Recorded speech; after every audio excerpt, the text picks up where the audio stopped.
Bonjour à toutes. Aujourd'hui, on va parler un petit peu plus chiffon, j'allais dire, que d'habitude. On va vraiment parler de la garde-robe en tant que telle avec des conseils assez pratiques. Donc je pense que, je ne sais pas si les hommes qui m'écoutent seront intéressés, ça peut peut-être, ceci dit, vous intéresser pour vos nièces, vos cousines, vos filles ou peu importe, toutes les femmes que vous avez dans votre entourage, peut-être que ça pourrait les aider. Voilà, si vous voulez leur transmettre ces conseils. Mais sinon, c'est vrai qu'aujourd'hui, je pense que ça va être plus à destination des femmes, parce que je reçois beaucoup de témoignages ou de commentaires, ou lorsque je vous rencontre en conférence, et vous me dites que tout ce que je dis, c'est bien beau, mais au niveau de l'application, c'est autre chose. Donc, alors ça peut concerner parfois les morphologies. On me dit oui, mais alors moi je ressemble pas du tout à un mannequin, donc ça va être un peu compliqué. On me dit aussi, moi j'ai pas de budget extensible, donc refaire ma garde-robe pour qu'elle soit belle et décente, ça va être compliqué aussi.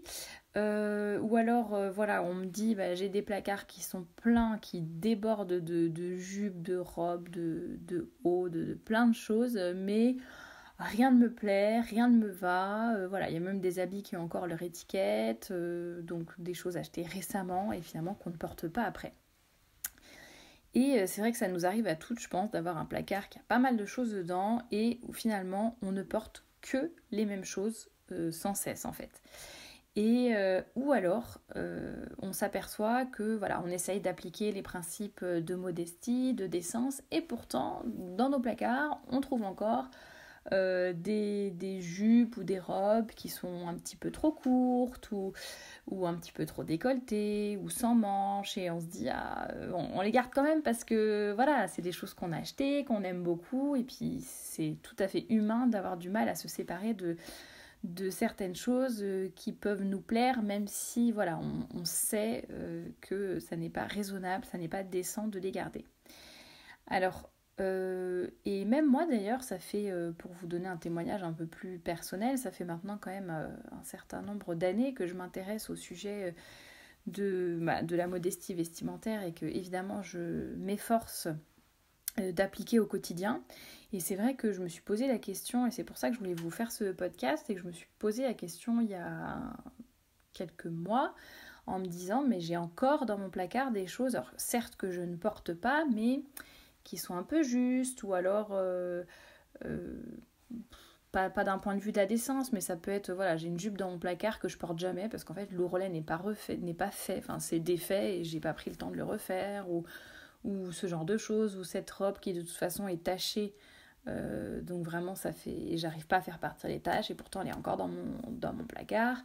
Voilà, et que je me suis rendu compte, en tout cas moi, que je portais toujours les mêmes choses, et ça fait plusieurs mois maintenant, je pense que ça fait presque 1 an que je me dirige plus vers du minimalisme, on va dire, dans les vêtements, et je pensais que ça serait très difficile, et finalement je me rends compte que c'est beaucoup plus facile comme ça, et je vous en parlerai à la fin du podcast. Vous allez voir, le minimalisme c'est pas si compliqué, et maintenant dans mon placard j'ai que des choses qui me plaisent, qui sont décentes, et que j'aime porter, tout simplement. J'ai pas d'hésitation le matin à me dire ah oui, celle-là je voudrais, ah oui mais non je peux pas parce que y a une tache, ah celle-ci je peux pas, bah non elle est quand même un peu trop courte, ah bah celle-ci non. Donc voilà, dans mon placard j'ai que des choses qui me vont, qui me mettent en valeur et qui sont décentes, et ça n'est pas si difficile que ça. Alors c'est sûr, j'ai moins de choses à porter, mais en fait comme c'est des choses que j'aime beaucoup, et finalement ça n'est pas si gênant que ça. Donc je pense que il ne faut pas trop vous mettre la pression, dans le sens où c'est vrai que c'est difficile selon là où vous en êtes. C'est difficile parfois de faire tout le changement d'un coup. On peut aussi le faire au fur et à mesure. Je pense notamment à des femmes qui viennent de se convertir par exemple, ou qui ne viennent pas du tout d'un milieu catholique, ou qui n'avaient pas du tout les mêmes valeurs avant, et voilà, pour lesquelles c'est difficile, qui sont vraiment à 1000 lieues d'avoir une garde-robe décente. Et voilà, parfois on se dit je vais pas jeter tout mon placard d'un coup, et déjà il n'y a pas de budget, et puis voilà, c'est quand même difficile. Bon, si vous y arrivez et que vous avez les moyens, tant mieux, mais sinon ne vous en faites pas, vous pouvez vraiment changer au fur et à mesure par des petites choses. Et pour celles par contre qui sont déjà bien avancées, qui par exemple n'ont plus de pantalon ou quoi que ce soit, voilà, il y a toujours des choses qu'on peut encore faire et pour être encore plus impeccable, j'allais dire. Et voilà, justement, se séparer du dernier pantalon qui nous reste et qui sert à rien. Moi personnellement, ça fait depuis longtemps parce que j'en avais toujours gardé un au cas où et finalement je m'aperçois que de toute façon je ne le porte jamais. Donc voilà, je m'en suis séparée. J'ai juste gardé un pantalon de sport, enfin un jogging pour le sport, mais c'est tout. Et puis voilà, ou s'il vous reste des jupes qui sont encore d'une longueur pas acceptable, bon bah voilà, il faut passer le cap, j'allais dire, sauter le pas et s'en séparer. Voilà, chacune selon là où elle en est, je pense, peut toujours faire des efforts et encore essayer de s'améliorer. La règle de base, j'allais dire la première règle la plus importante par rapport aux achats de vêtements, c'est de ne pas faire d'achats impulsifs, déjà. Et surtout, changer son état d'esprit et arrêter de faire des achats incessants. Et ça, je m'en suis rendu compte et je me rends compte aussi sur les influenceuses que je peux suivre, les comptes que je peux suivre sur Instagram ou sur Facebook, ou même mes collègues, ou tous les gens de façon générale, hein, je vise personne, mais de façon générale, je me rends compte que les femmes sont quand même sans cesse en train de vouloir acheter des nouvelles choses, changer de vêtements, de chaussures, d'accessoires, etc. Mais c'est tout le temps, tout le temps, tout le temps, tout le temps. Et je me rends compte que finalement, avant, j'étais peut-être aussi un petit peu comme ça. Donc je dis bien, je ne jette pas la pierre, je pense que c'est assez humain. Et on est sollicité en permanence par des publicités, par l'importance de notre image. Voilà, toujours ce besoin de montrer des choses nouvelles, d'être à la mode, ce qui est normal aussi. Hein. L'homme est un animal sociable, donc on a envie de ressembler aux autres, d'être un peu dans le même mouvement que tout le monde.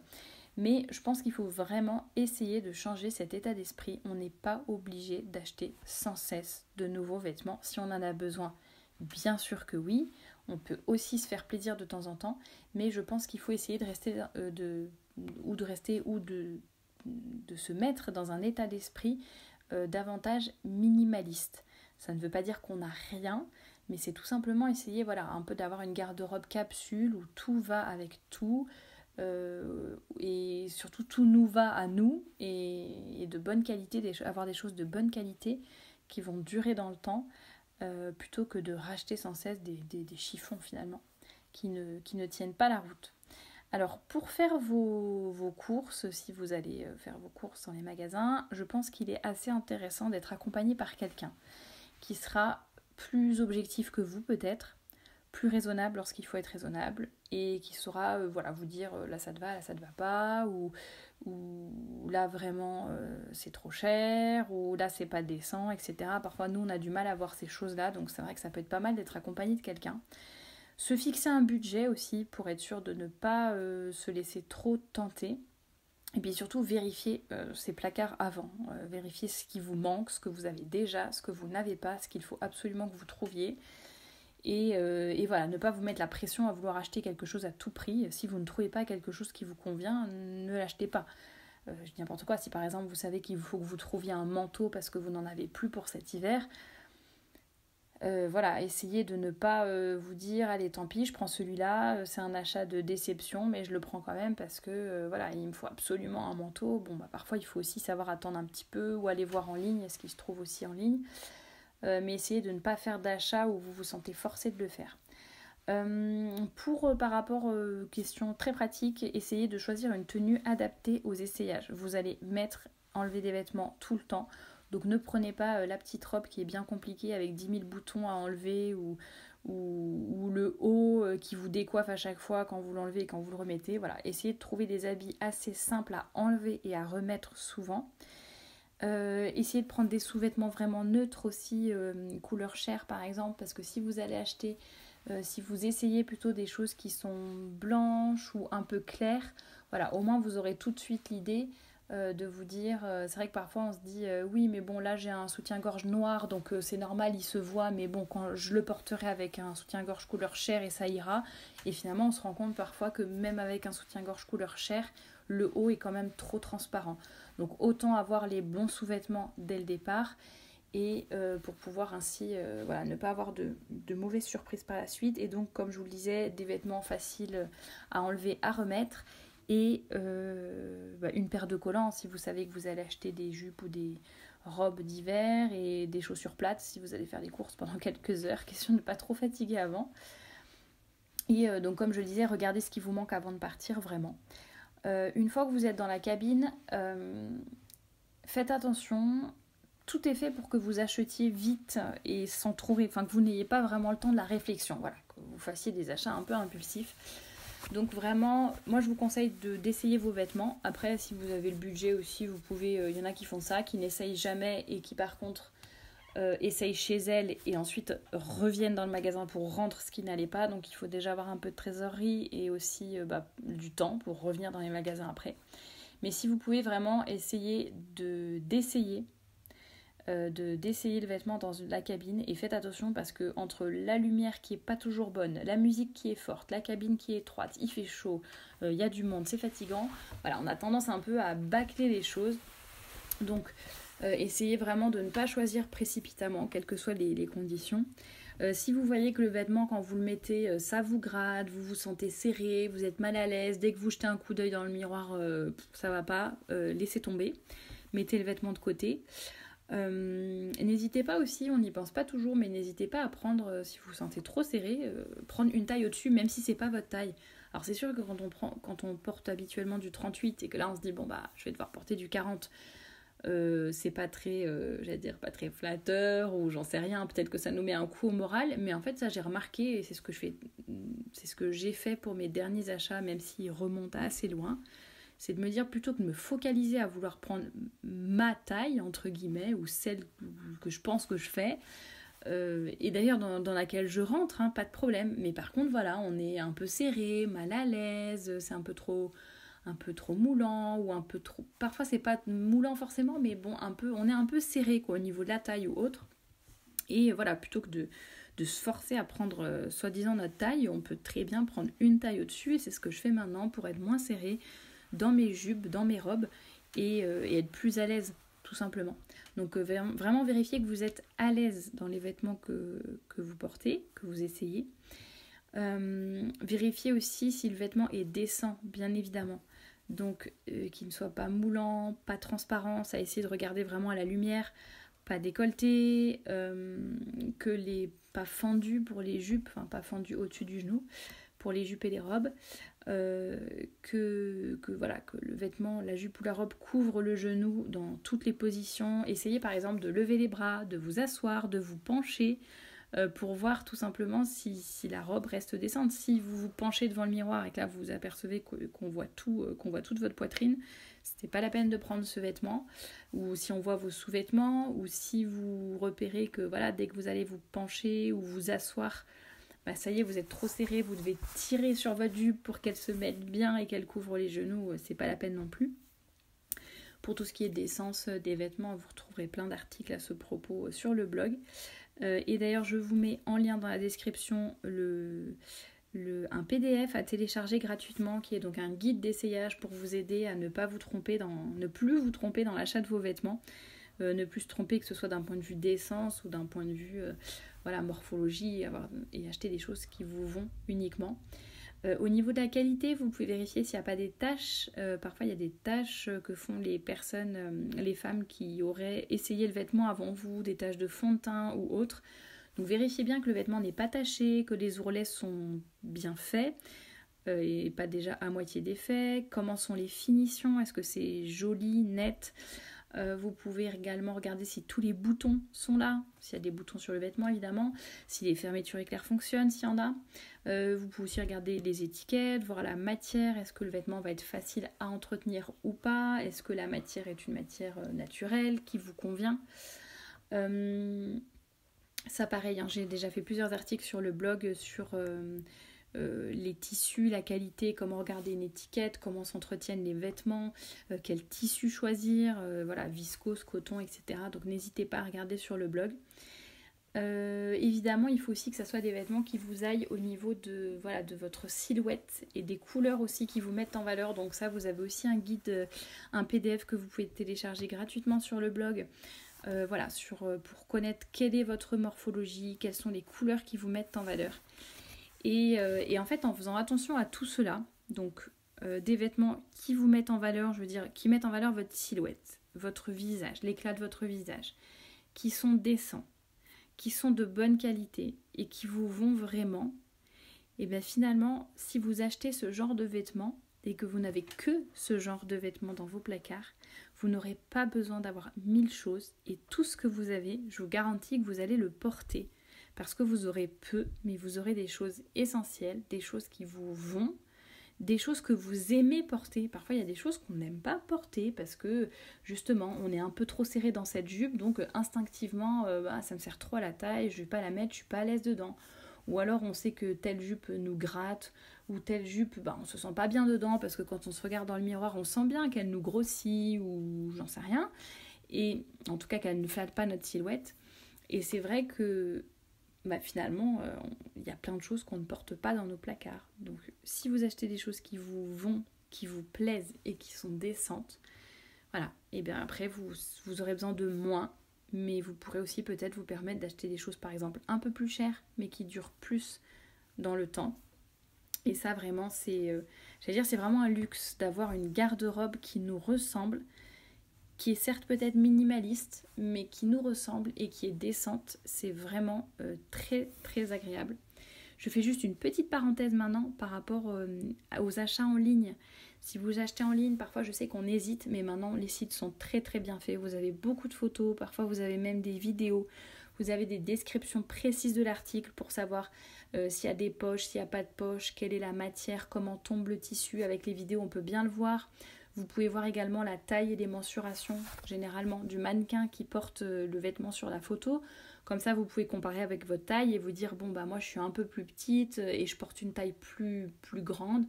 Je dis n'importe quoi. La mannequin, elle porte du 36 et elle fait 1m80 et ça lui arrive tout juste au genou.